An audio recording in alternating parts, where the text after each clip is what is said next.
turns out that diversity and inclusion are not just incidental drivers of it, they are fundamental drivers of it. We're living in a very interesting era right now where access to talent is going to get tougher and tougher and tougher. The next 10 years, the talent pipeline is going to be shrinking because there's just fewer babies that are born. It is an inevitability. The company is going to have to recruit that talent from as a diverse, large pool as possible. So the question is, which organization is better positioned to get diverse talent? Turns out that diversity tends to attract diversity. So right now, there is a kind of secret race going on. You can't afford not to go after anybody that has any interest in joining you. Prominent CEOs, leading economists, iconic investors. Insights from the experts. The Walker Webcast with Willy Walker. See who's next.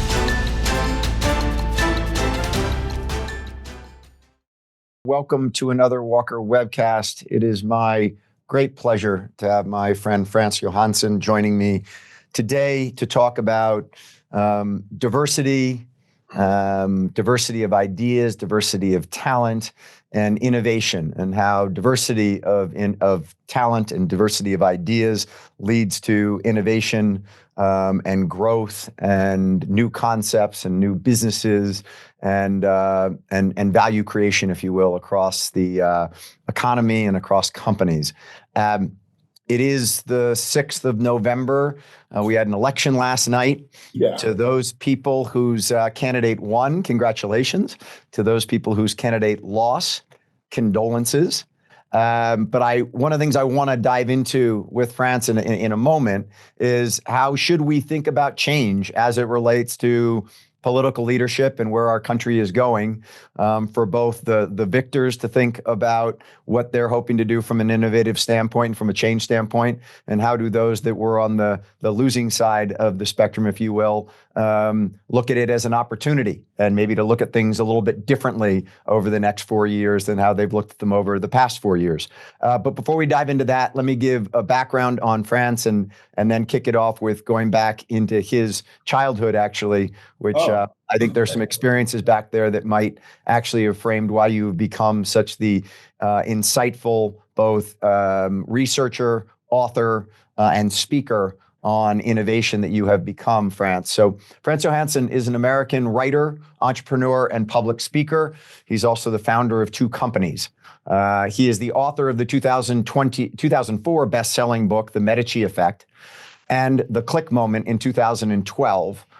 That book discusses the role of luck and serendipity in personal lives and in business. He currently serves as the CEO of the Medici Group, which I guess would be the 3rd company you've started, a consulting firm that promotes innovation through diversity. He is the founder of both Dola Health Systems and Inca.net. Johansson graduated from Brown University and Harvard Business School, and he spoke at the 2024 Walker & Dunlop All-Company meeting, and it is a real pleasure to have Frans with me today. Frans, you grew up in Sweden, and you did a lot of fishing, and you also played a lot of Dungeons and Dragons. As I thought about your career and what you have focused on, I thought about Dungeons and Dragons and the way that game is played, and I sort of said, that's maybe why Frans has such a creative mind, is that his favorite game growing up was actually a game that didn't really have specific rules to it, but gave you a framework upon which to create your own world, your own adventures. Talk for a moment about of whether Dungeons and Dragons to some degree is at the cornerstone of everything that you've done subsequently. All right. Good job elevating this to my probably top 3 interview in ever. Let's open with Dungeons and Dragons. Yes, I played Dungeons and Dragons, so to be specific, a Swedish version of it, and I still do. Okay, I still do, and I consider it to be one of the most creative exercises and creative developmental exercises that one can actually do. Now, I didn't view it that way when I was a kid. It was just having fun, getting into it, creating worlds, scenarios. But the reality is that there are at least 2 ways in which the skills that I learned in playing Dungeons and Dragons, actually 3, played out right now in what I'm doing today in the world. The first one had to do with what you talked about, creating worlds, creating characters, creating histories. And you have to sort of set that stage in order to pull players in and get them to commit to that world. The second had to do with what it means to improvise in the moment. You can lay out, for those of you that don't know what Dungeons & Dragons actually has, how it works, there's a sort of a game master that designs an adventure, and you have people entering it, but they are free to make their own choices. And sometimes they're going to choose things that you did not plan for. So you have to pivot in that moment over and over again. I want them to go left, they went right. I gotta run with that. That's a secondary piece. This agile, adaptable mindset truly schooled me in it. And the last piece is, I didn't know it at the time, but I ended up, becoming a speaker. I'm on stage. I'm speaking. I talk to you and your leaders. And Dungeons & Dragons is really a performative type of way of sharing ideas. So it's had an enormous impact on me. I think about it every day, really, literally. I think about it every day, lessons that I learned from it that I'm applying in the work now. So that's one of the sort of foundations of your intellectual capacity and capabilities. Talk for a moment as it relates to your social sort of interaction / experience growing up as a brown person in Sweden and how that impacted what you wanted to do with your life. Whenever I give a keynote, I make a little quick joke about what it's like to grow up that way in Sweden. And it's, today Sweden is a much more diverse and mixed society. But when I grew up, in the town I grew up in, literally was my mother, me, and my sister that had any color in the town I grew up in. And there were at least 2 or 3 different things that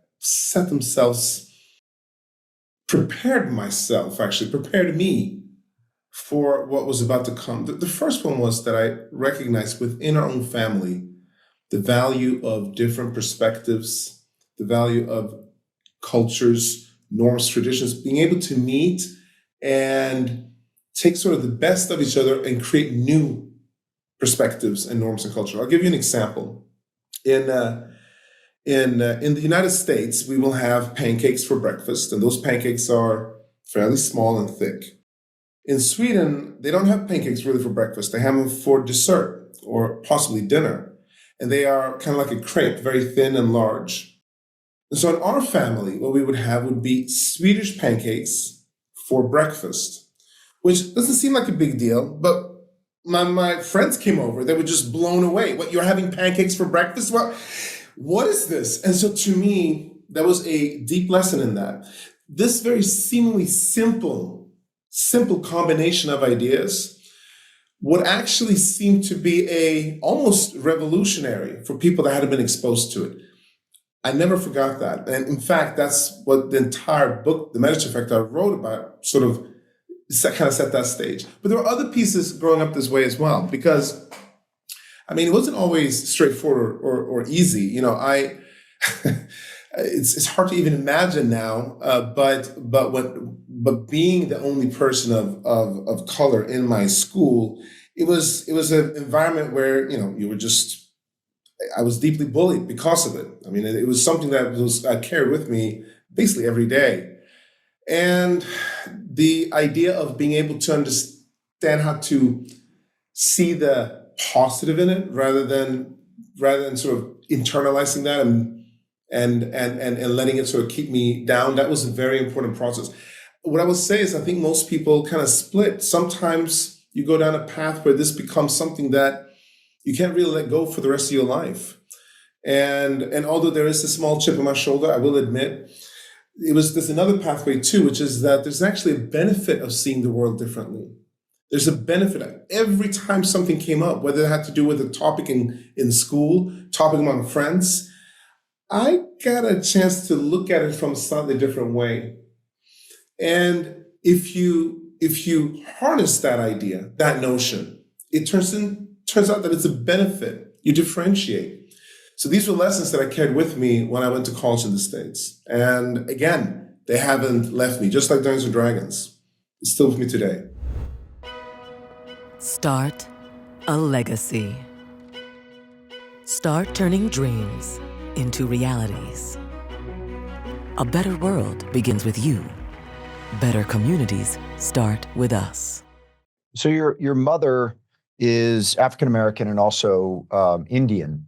A question for you as it relates to, I think one of the reasons why your perspective on Cherokee Native. Let me just be Cherokee Native. Yeah. Yes. One of the things I think that is so interesting, Frans, as it relates to your perspective on innovative ideas, diverse groups of people, is exactly what you just talked about. I was watching Monday Night Football and the Kansas City Chiefs game, and at the beginning of it, they had a tribe leader come and bang the big drum that is inside of what used to be called Arrowhead Stadium. Now it's sponsored by some big company. But there seemed to me to be at the beginning a celebration of that heritage, a celebration of his tribe and the name the Chiefs. And in some instances, the name of sports teams like the Braves and the Redskins has gone away. And in others, like the Chiefs, they've kept it and to some degree celebrate that part of the history. Where do you come down, given your heritage, on is it better to get rid of those names, or is it better to actually keep the names and keep focusing on that piece of heritage and not forget about it? I think that this is something that is, I don't know if there's a blanket rule. I think intent is really important. How did a team arrive at a particular name? And then what does it do with that heritage? These are the two questions that I think really matter. And if this is just something that can have room to become part of what that team is all about, I think that's a good thing. I will say this though broadly. I'm a big believer in the recombination of concepts across cultures. Across cultures, disciplines, industries, everything. I'm sure we're going to get into that. But I'm a big believer of it. And I believe that is what has driven progress across the entire planet.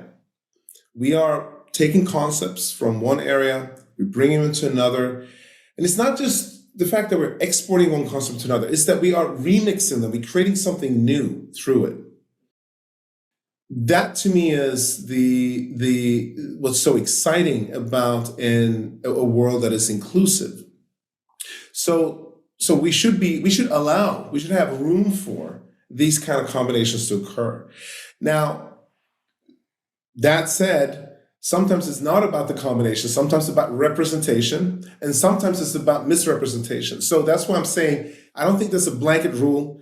I think that you will find the way people are treated or feel treated differs based on the history that led up to that moment and what is happening in it at that time.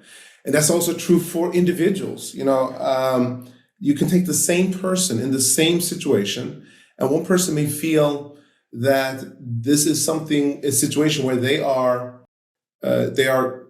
being disrespected, and another person may not feel that way. Well, who is right? It's going to really depend upon the person and the situation. I don't know if there's a blanket rule that can be stated across. So you grew up in Sweden, and as you said previously, your sister and your mom were very much sort of stood out, if you will, in that community. You get to Brown University in Providence, Rhode Island, and it's a wildly diverse community. It's students from all over the globe. It's every sort of color of the spectrum, if you will, as it relates to the diversity inside of that Brown class. You started a journal at Brown called The Catalyst. What did The Catalyst do, and what were you intending to create when you created The Catalyst? It's still around, by the way. It was wow, that's quite something. 2 years ago that I went to. That's Brown. really quite something. Yeah, that has become part of part of the university. So here's what I saw. I went to Brown and I realized that my interest was very diverse. I when I went there, I thought I was going to major in quantum mechanics. I ended up not doing that, and instead I headed towards environmental science. This was something that was closer to me. I've been really working on sort of figuring out how to manage overfishing and try to reel that back. This is one of the greatest dangers in the world, frankly, because of well, anyway, that's a whole separate topic. But that was why I went into environmental science. Now, environmental science is an incredibly interdisciplinary field. You're talking about geology and biology and climatology, and you're talking about chemistry and physics and economics. So it's just all kind of tied together. But I didn't really see huge opportunity to interact between the different departments at Brown. And the funny thing was, I recognized this as a theme of how I grew up across cultures. So there was a similar dynamic between how cultures could interact or not interact, and what I was seeing at Brown between different disciplines interacting or not interacting. So the purpose of this magazine was to break down those silos and create bridges across the different departments. So when I created it, one of the key goals I had was to make sure that I got funding from every single department, science department, I should say, or engineering-oriented department. And I did except for engineering, the first issue, which I then prominently made a point of when it got published. And for issue number 2, let's just say they were the first to come on board because it turned out to be a huge success. This was something that the community wanted and needed. And over time, it also grew to become a bridge, not just across the sciences, but also between the sciences and the humanities. And so I think it has served and it's serving its role to help students, but also faculty make those connections. So you get out of Brown and you end up starting some companies. And then you write The Medici Effect.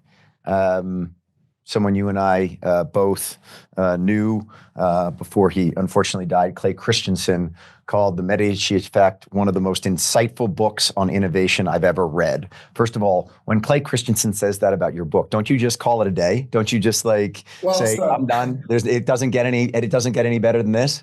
Funny story. I wrote the book, and when I was working on this book, and it was hard. I'd graduated from Harvard Business School, and I chose to write a book. Like, I did not have any money. I was maxing out credit card after credit card. I was in New York. It was not straightforward. And my girlfriend at the time, now wife, we were really trying to figure out how to make every single dollar stretch. So I'm like, what have I done? Right. So that I needed to have a goal in my mind. And I said, okay, look, the goal is going to be that a person that I respect in the field of innovation believes that this book has contributed significantly to that field. That's my goal. And so time comes to see who could provide quotes or blurbs, as it's called, for the book. And my publisher, which was HBS Press, they said, hey, what's your number one choice? And I said, well, I know he'll never do it. He basically never gives any type of quotes, but Clay Christensen, why don't we just kind of send it to him and see what he thinks? And I get this email back with the quote. And so 2 things happened. Yes, I was humbled and I was excited. But I realized I'd set my goal way too low. What? I just met it. I'm like 2 days into this and I already met my goal. No, I need to revise the goal. And basically that has been the process ever since. This treadmill of keep on revising goals. Right after that, it was the next thing, and then the next thing, and the next thing, and now the goal is to use these ideas to literally change the world. It sounds large scale. Right now the company that we have, you said the Medici Group, but I'm actually CEO of the Medici Next, which is a enterprise software company, and for the first time, there is a pathway to actually impact the whole world. But that has been the journey of this book, just resetting the goals. But it started the way you said, that was my goal. I met it when the first email out. And was I happy? 100%. I think I got a tear in my eye. Well, I guess the other thing about it is that by getting that type of an endorsement by Clay, it also became a bestseller and it was translated into 18 other languages. So there is something there that you were allowed to go to the next level as it relates to the helpful, yes. success of it because you got that first. So, I mean, as you talk about it, it's actually a pretty good segue to it. There were a couple of things I wanted to talk about on this, but one of the models that you talk about as it relates to innovation, Frans, is that, if you look at going from a point A out to point B, which is we want to create something that is new and innovative. Many people, as they go and move out on that continuum, if they've used all of their resources in getting to that endpoint, and that endpoint doesn't actually have value to either the company or commercial value, they've expended all of their resources on getting there. And one of the things that you consistently talk about is make sure that A, you don't think that the idea creation is going to be linear. So it's not a straight line out there. It's going to zig and zag as it gets there. And B, as you're heading out towards that point B, make sure that once you get to point B that you still have resources to expend, because typically if you get to point B and you've expended all your resources, it ain't going to be commercially viable. It's a little bit to you getting Clay to give you a recommendation, which then takes it to that next level. Talk for a moment about how can companies, if you will, innovate with that framework in mind. In other words, when you sit down with a company like Walker and Dunlop and we say, we want to build an online marketplace for properties. And you say, okay, great. That seems to make sense. It would work into what Walker and Dunlop does today. But make sure that as you plan on that continuum, what would you then say to us as it relates to trying to get to that point? All right. So if I was to be reductionist, two things. The first one is that the idea itself has to be different enough that there's some aspect of it that's not obvious. If it's obvious, there are already lots of people working on it or have already delivered on it. That's how you create differentiation. That's how you create an opportunity to build a moat, a possibility for somebody else to not come after you because you created that breathing room to create an advantage. Okay, so that's the first thing. But what is the implication of that? It is that if it's not obvious, you're not exactly sure how it's going to work. I mean, that just follows very naturally. One leads into the other. But here, when we think about how corporations in particular, but large-scale organizations broadly, how they think about spending, it doesn't necessarily follow that at all. Because here's what tends to happen. In order to free up resources to do something, you have to kind of be certain about it. I mean, nobody really is going to give somebody money and says, listen, I want $10 million for this, and I have no real idea about how I'm going to spend it. Like that doesn't engender trust in giving people money. So what actually happens is that elaborate plans are created to hit some sort of large scale goal, something that can move the needle, marketplace. What are the numbers we want for year 1, year 2, year 3? How much money can we lean on it? What are the assumptions we're making?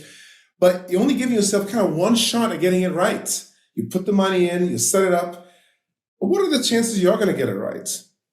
Well, as I said, since it was some aspect of it is unique, has never been done before, I would put it as very, very low.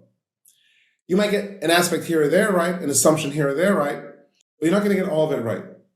So by necessity, you absolutely need the ability to pivot, to dynamically allocate resources towards places where, well, it takes you weren't even sure when you started. And I would say that this is one of the greatest predictor of success. Are you baking in the fact that there are going to be failures? Are you baking in the fact that you're going to have unexpected insights? Because if you're not, you're kind of setting yourself up for failure. And when you look at any breakthrough of really any size, you will see that basically they all have these elements embedded in them, right? We right now are doing this on a Zoom, this call, but eventually it's going to find its way on YouTube. And YouTube started out as a dating site. Okay, the idea was people uploaded videos, and then people vote whether or not they want to date you, which is a really bad idea. But then two of the founders went to dinner. They were actually filming that dinner, and they realized they had nowhere to easily share that movie, but maybe they could do it on their platform. So maybe try this instead. let's go in a different direction. That sequence of events, which of course then became YouTube, that sequence of events is extremely common, and I don't see it being incorporated into execution plans even remotely enough. So yeah, I like to say, when somebody talks about, say, an online marketplace, like you're talking about here, how many opportunities are you giving yourself to be wrong? And that's and if I hear like one, I know that you're probably not setting yourself up for success, because you're going to be wrong more than that. And I've heard you talk about the fact that, there are plenty of papers that Einstein wrote that weren't as impactful as the theory of relativity, and that there are lots and lots of companies that Google has founded that we never see make, any kind of commercial success. They're just investing in it. So as I think about that, as someone who has absolutely no expectation that my brain is as smart as Einstein or my bank account is as deep as Google, how do those of us who don't have those tools make more bets? Yes, great question. So I talk about it as resolving uncertainty. So to create the idea itself, you actually want to bring in different perspectives, diversity into that process. Okay, so now you're coming up with ideas, but you're not sure if they're going to work. How do you resolve the uncertainty? And there are two ways. Ideally, you use both.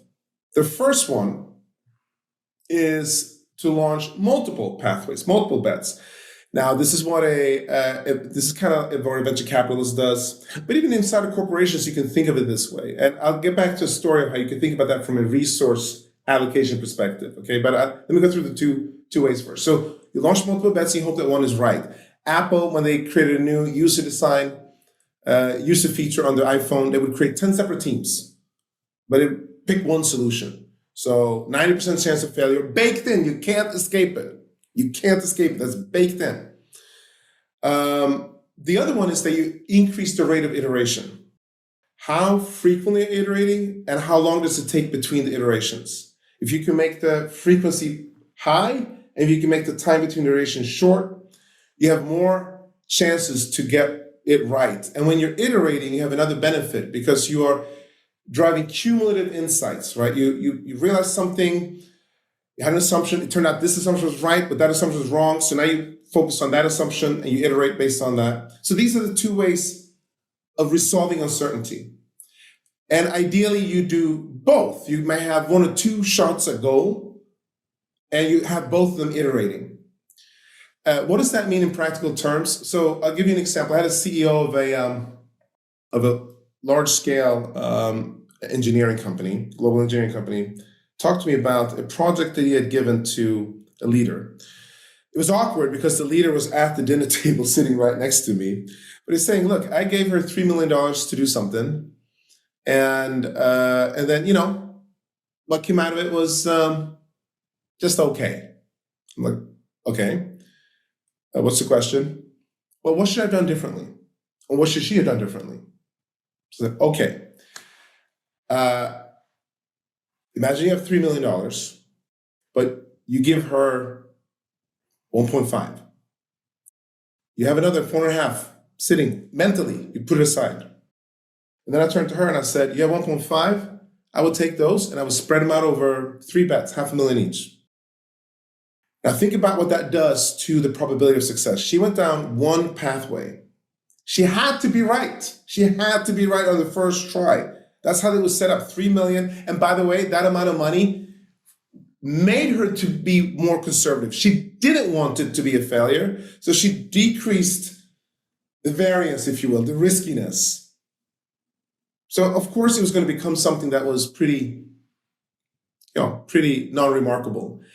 What you instead want are people that can actually be a little bit more bolder, but as long as if it doesn't work, you still are containing the downside, you're setting yourself up for a much greater probability of success. And of course, this is what we see over and over again. Venture capitalists have turned it into a model. I don't necessarily believe that is helpful for corporations for a number of different reasons, but the math still works out.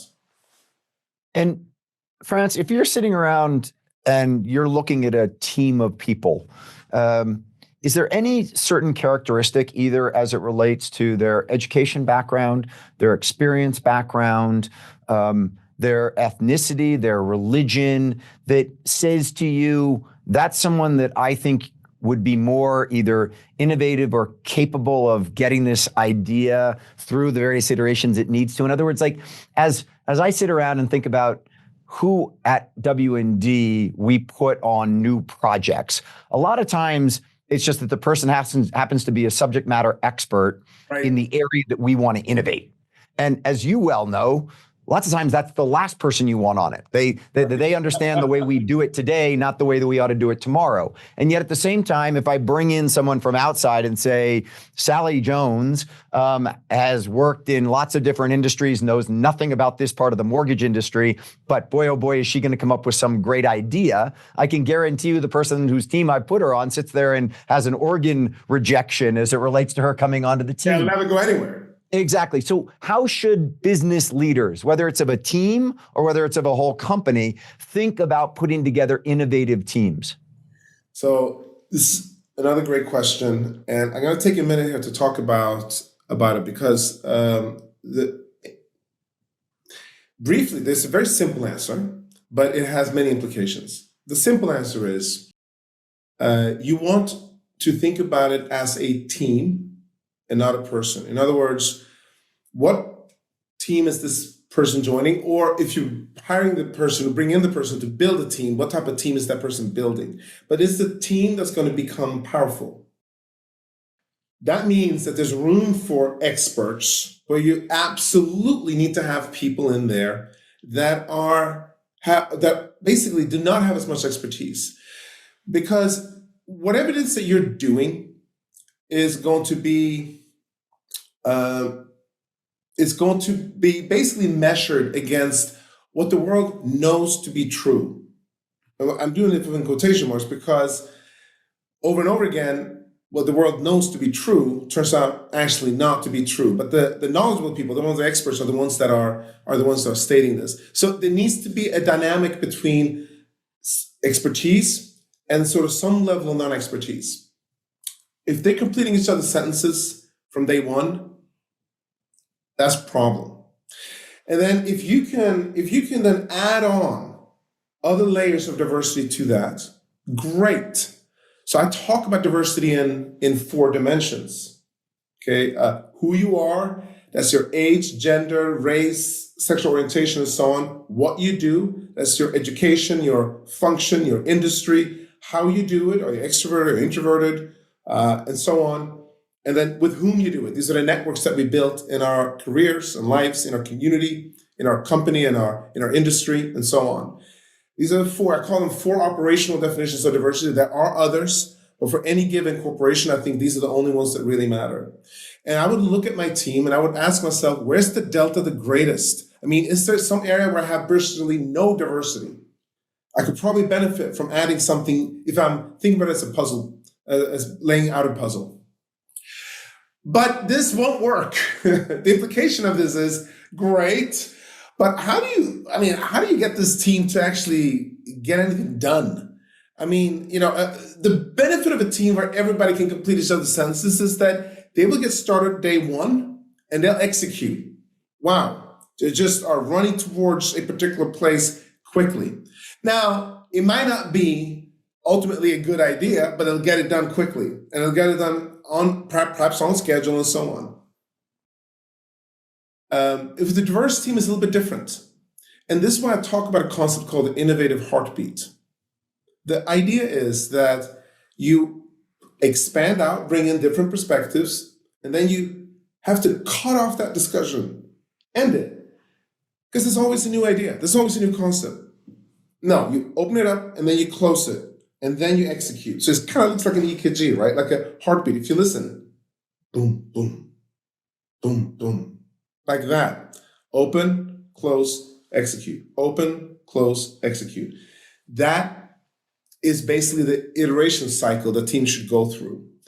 And if they are able to be inclusive of different perspectives, then they're going to be incredibly powerful, right? How Richard Branson starts Virgin Airlines. how many years, days, hours do you think he had running an airline before he started it? Zero. Didn't prevent him from actually creating one of the most successful airlines in history. You will find this notion over and over again. This is particularly true in tech, but the heart of it is true everywhere. Now, some areas require deep expertise. I was meeting earlier this week with somebody in the biotech area. They're working on this molecule. I mean, you need kind of PhDs and postdocs to even get into the space of it, right? So they asked me the question, well, what is the lower limit? Like, how do I know what is the lower barrier of expertise to even bring into the team? Great question. And the answer is, whatever that team looks like, they need to be able to recombine ideas, build upon each other's concepts. So if I can't even understand what you're talking about, I don't really belong on the team. I need to have the ability to get into the playground, to the sandbox. But if I can do that, I can probably add value, whether it's as a temporary guest on that team or as a permanent member. So you talk a lot in the Medici Effect about the fact that, all new ideas are really combinations of old ideas.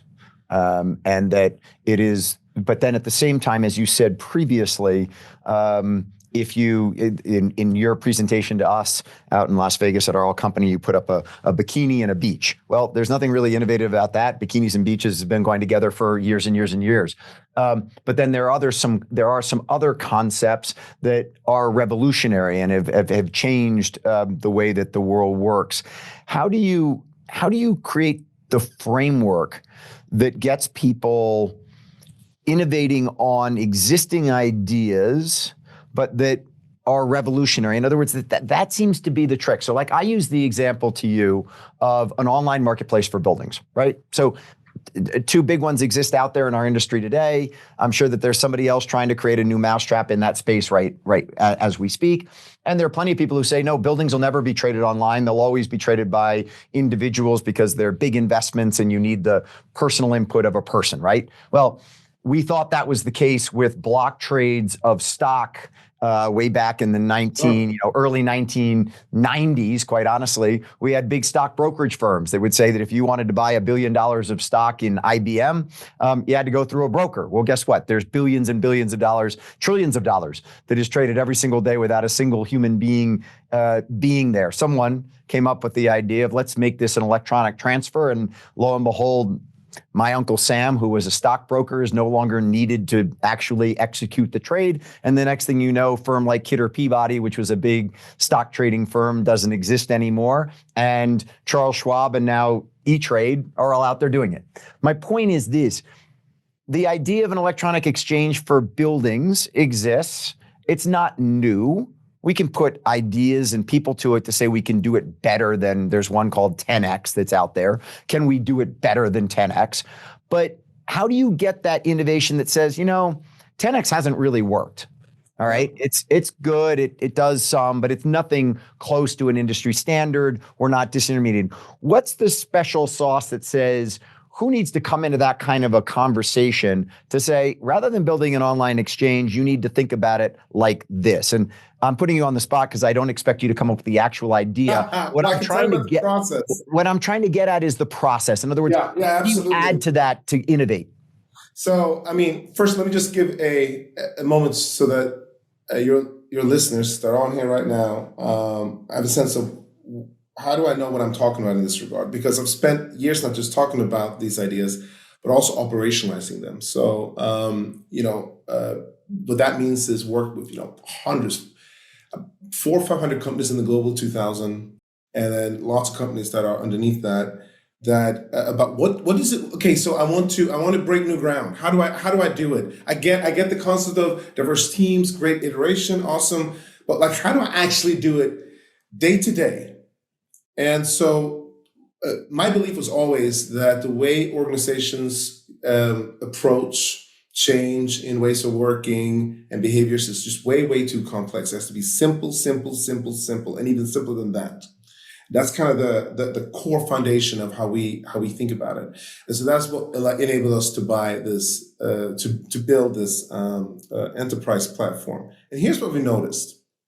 Let's take this exact scenario that you're talking about. And by the way, just went through with one of our customers last week. Different industry, but similar type of challenge. We need to break new ground. This kind of already exists in the healthcare space, but like, what do we need to do differently? You need to bring in a vast array of different perspectives. Number one, now that can be people, but you can also have different sources of inspiration for it. So both of these things can work. This isn't the kind of the ideation phase. This is a way of hacking unique ideas. Hacking, this is what I talked about uniqueness before. You need something that is different. The way we talk about it is, look at all of your existing resources, assets, and relationships right now. So what are if we talk about Walker Dunlop, anybody who's listening, your own organization, map them out. What are they?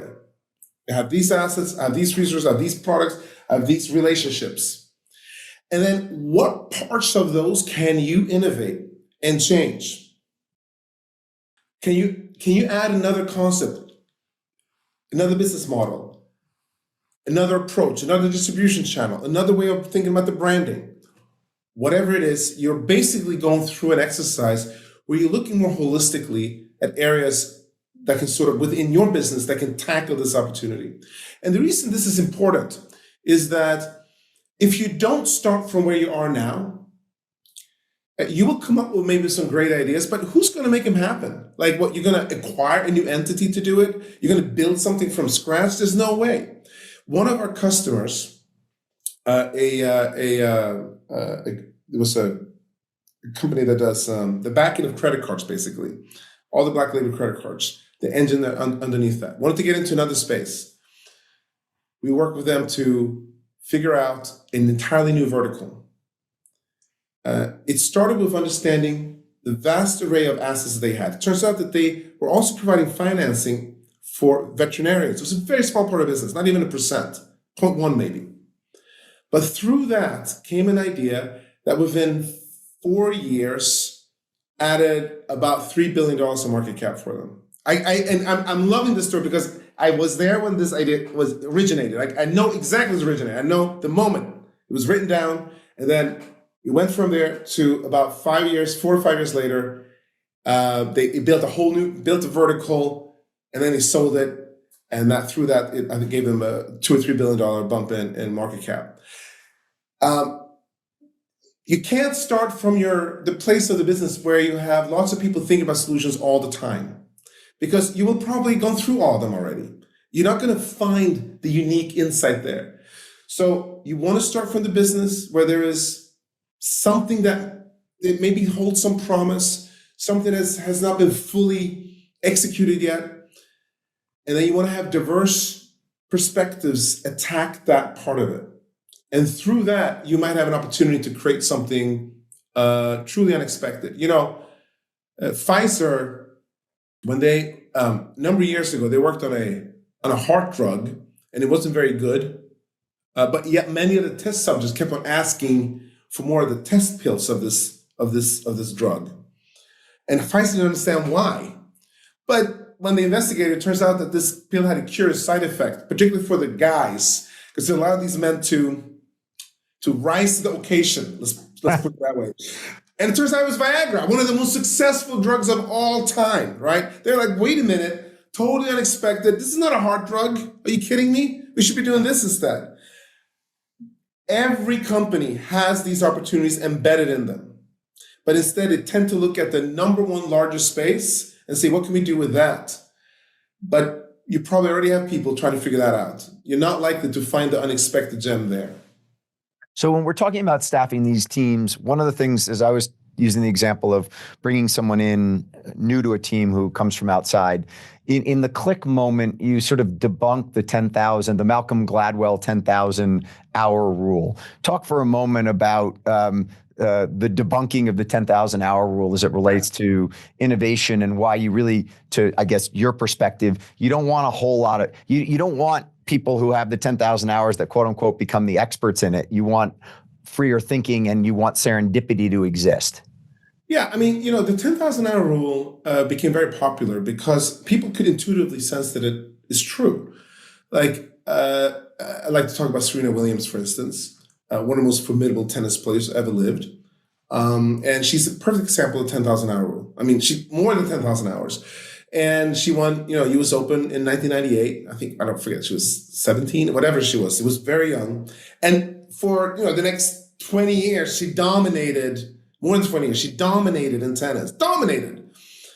And this is an example of the 10,000 hour rule. And of course, really any athlete has some element of that. They didn't just wake up one morning and became the best at basketball or golf or whatever it is.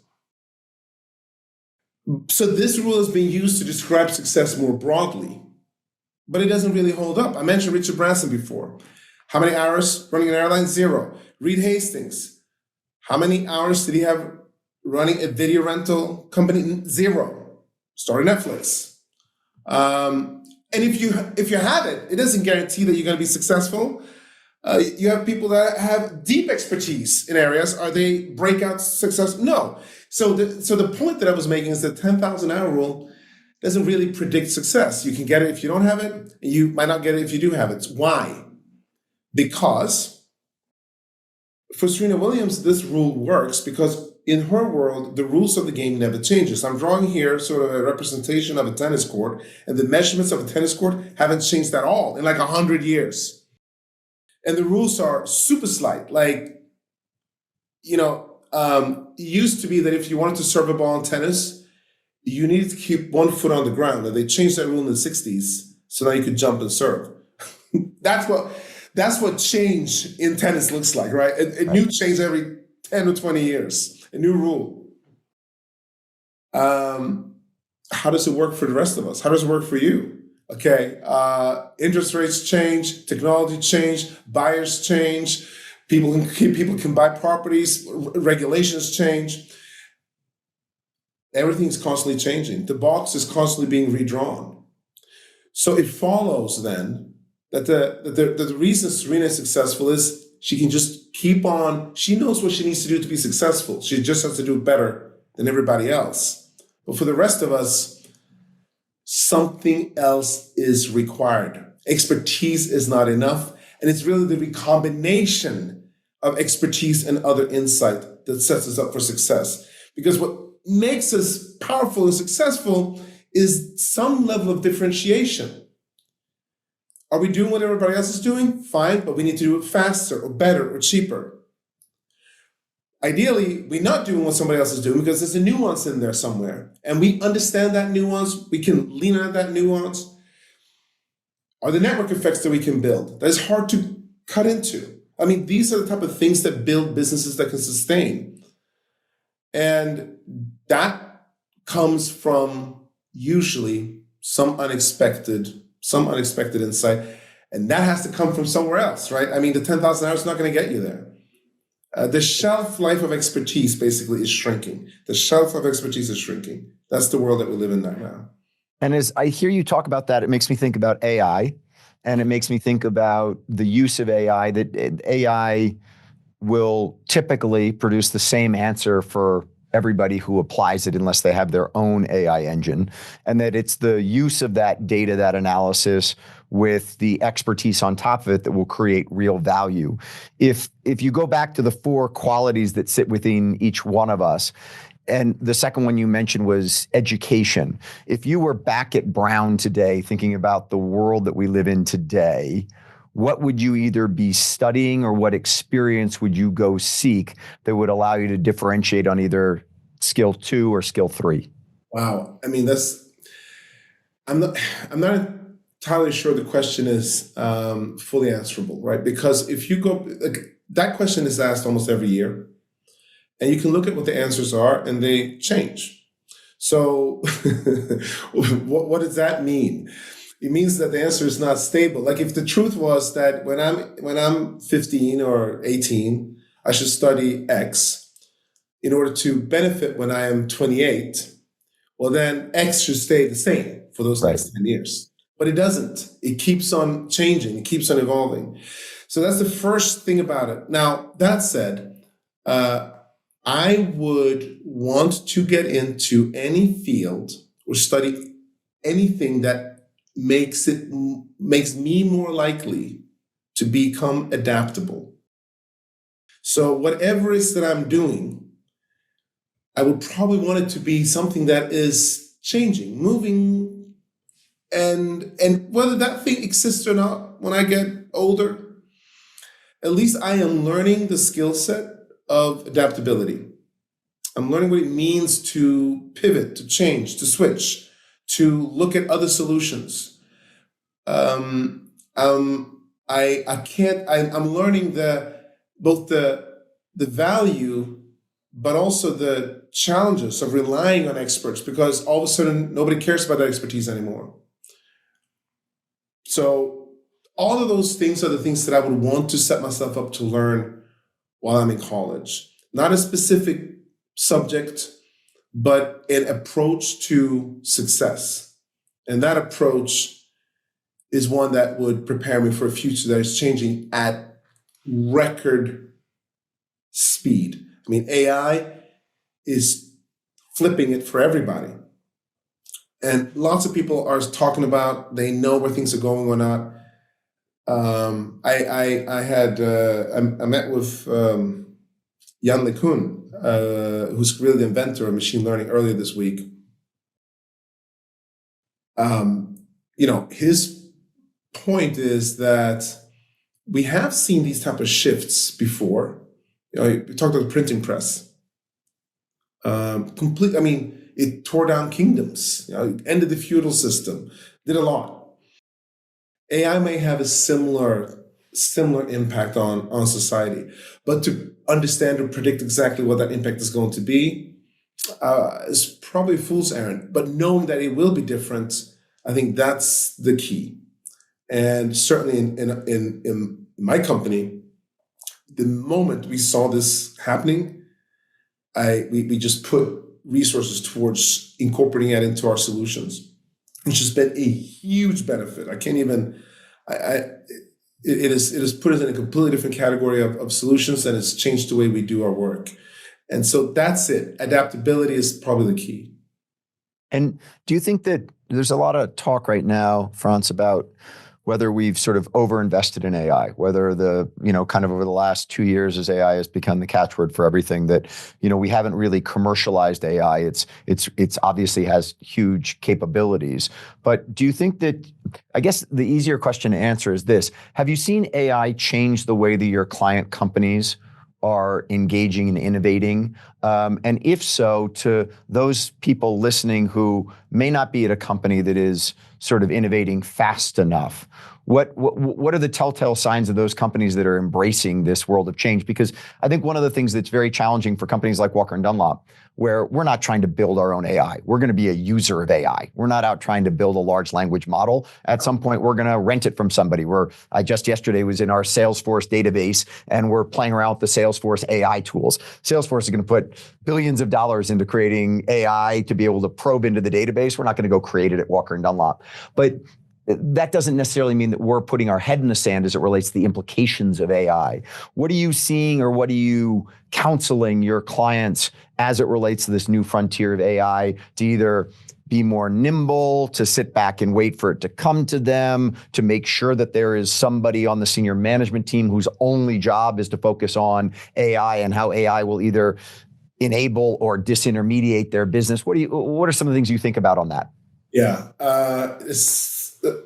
we could probably do a whole show on AI, so we're not going to do that. But I'll get to a couple of things that I'm seeing right now. First of all, the successes today tend to start internal. So think of it as efficiency or productivity within an organization. And what I see there is a move from, let's just use ChatGPT, to at least try to build up their own systems that has knowledge of their own business. So it becomes a tool specifically for them. So I think, if one doesn't know where to start, that's a good place, because it should be pretty straightforward to see efficiency benefits after 6 to 12 months. Okay, that can kind of keep on feeding this idea.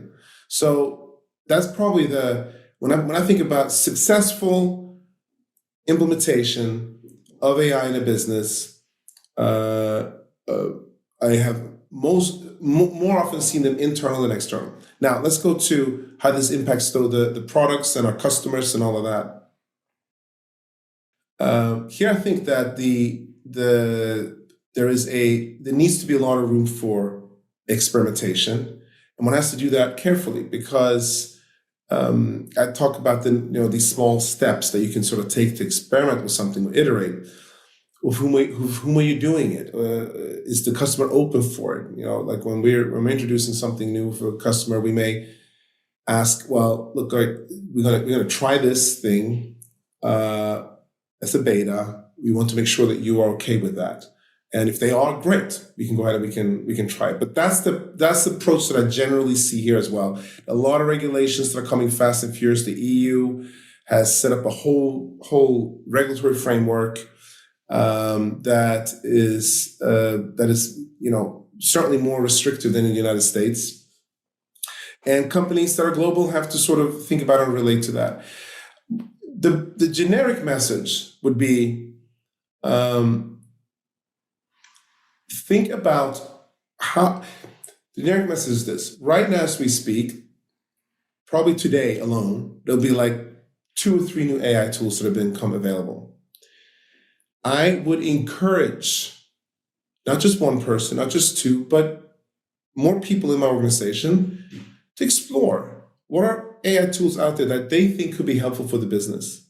There's no way that one person is going to know all of them. It's just too much, too complex. And you also don't want everybody honing on the exact same tool. This is where the diversity comes in.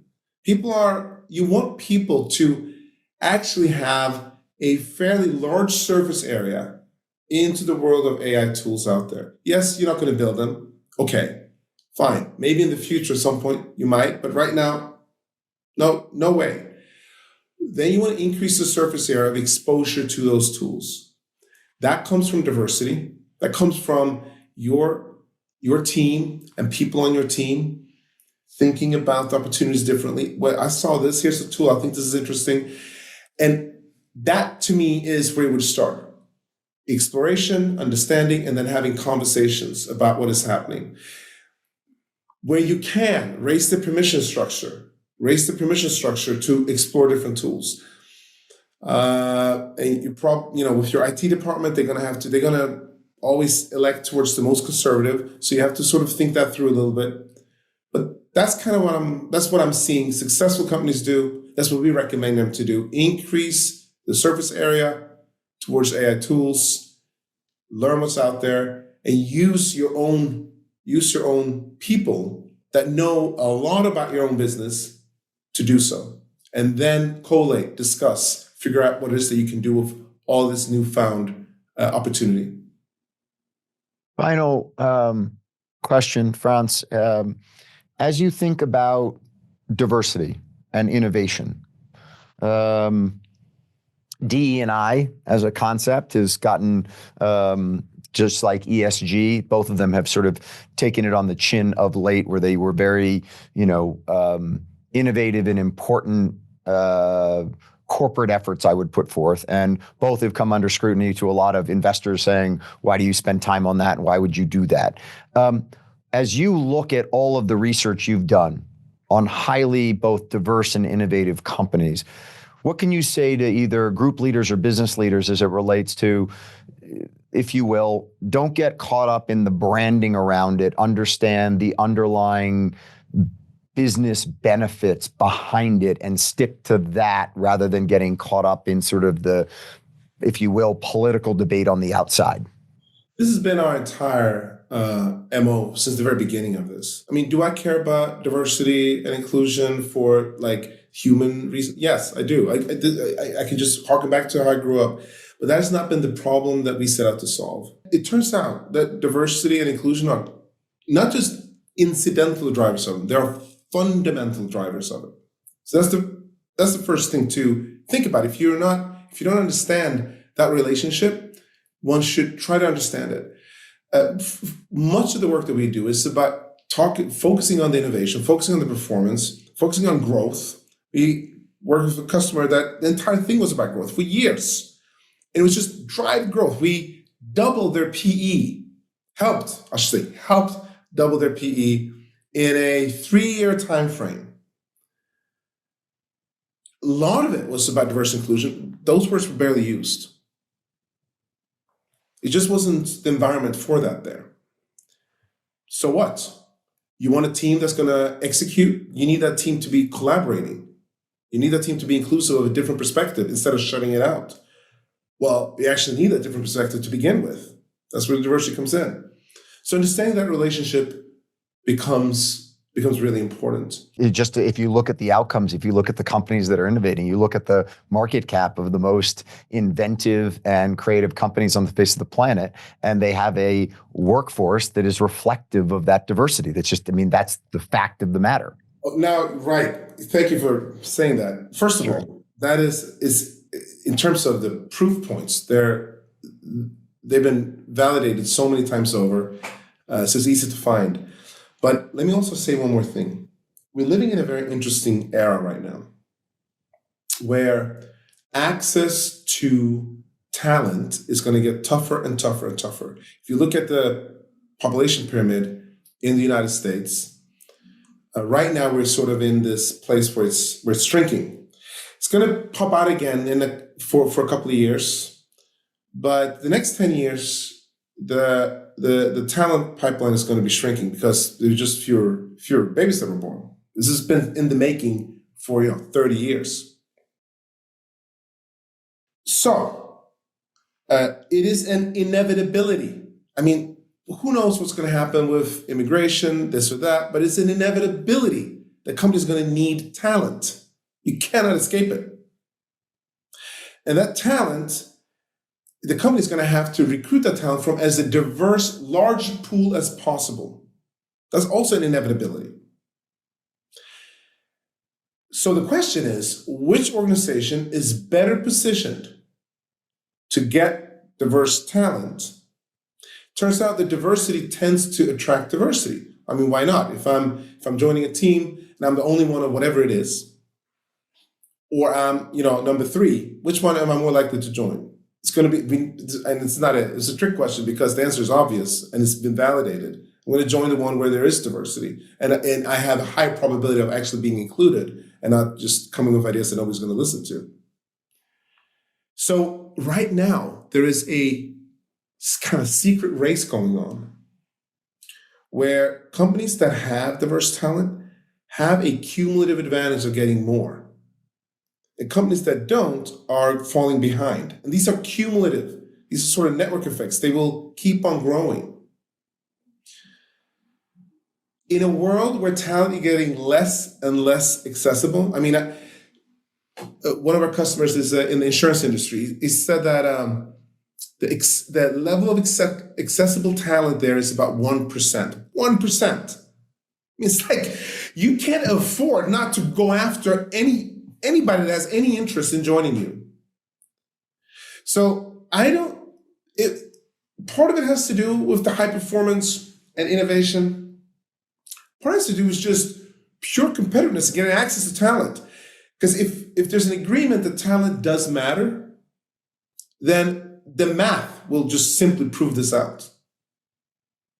And on that point, Frans, I want to thank you for spending an hour with me talking about all this. It's super important as we are all faced with how do you innovate, how do you change, how do you grow. I thought your point previously as it relates to, the sports world works within very defined lines. The business world changes literally every single day. And I think people forget that. I think people forget the strength of the U.S. economy and the companies that comprise the U.S. economy in the sense that to stay successful, you have to constantly innovate. You have to constantly change what you're doing. You're a true master at all this. Your writing, your speaking on it is fantastic. Thank you for joining me today. Thank you to everyone who tuned in, and I look forward to seeing you sometime soon, Frans. Thank you. The same. This was great. Great to see you. Take care. Okay.